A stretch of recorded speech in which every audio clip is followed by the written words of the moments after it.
What's going on, Fight Faithful? This is the Encyclopedia George Kennebrew here with MMA Mayhem TV, and we are here in Charlotte, North Carolina, Fight Lab 49. This interview is being brought to you by Boost 365. Now, as you see, this gentleman here to my left is definitely no stranger to the world. He's one of the hottest UFC middleweights right now. I know him as DB, but y'all know him formerly as Derek Brunson. Now, Derek, you just came off of one of the biggest wins of your professional career against a tough opponent in Sam Alvey. He's a striker, and you pretty much beat him at his own game. Tell me about the strategy that went behind standing up with Sam.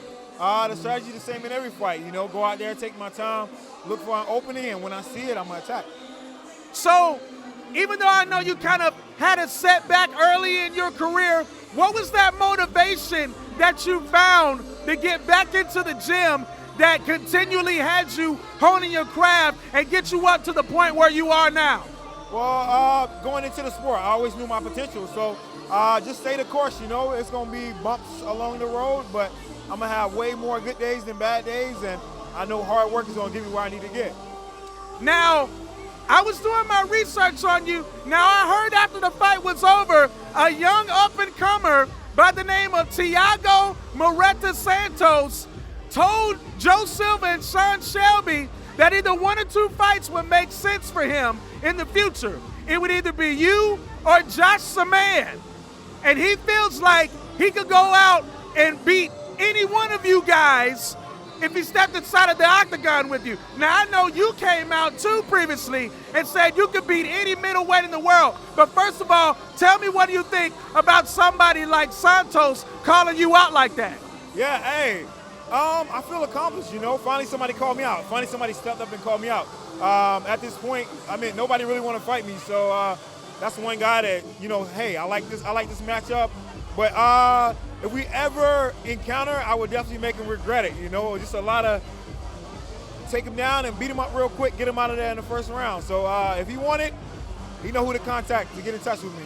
There you go. Now, going back to what you were saying about you can beat any middleweight in the UFC, does that mean the top five? I'm talking about top five people like Vitor, people like Yoel Romero, a guy that you have a lot of history with. I mean, even going to the red hot Chris Weidman right now, the champion, Luke Rockhold, all of those guys. You truly feel at this point right now that if the UFC called you up and put you against any one of those guys, that you can tango with them? Yeah, of course. I know where I'm at, you know. Just about maturity in the sport. Just keep getting better every fight, putting a lot of work in the training room. But yeah, I'm right there with those guys. I know I can beat those guys. One guy that I believe about to, take the belt, Yoel Romero. And, look at that fight with him. He got lucky at the end and got a lucky punch. I was winning that fight up until then. Fight would have been 30-27, but that doesn't matter. He got the win. But like I said, I'm right there, 12th in the rankings, keep working my way down, and yeah, that's that. So what can you tell us right now specifically to what you feel might be in your immediate future as far as fights go?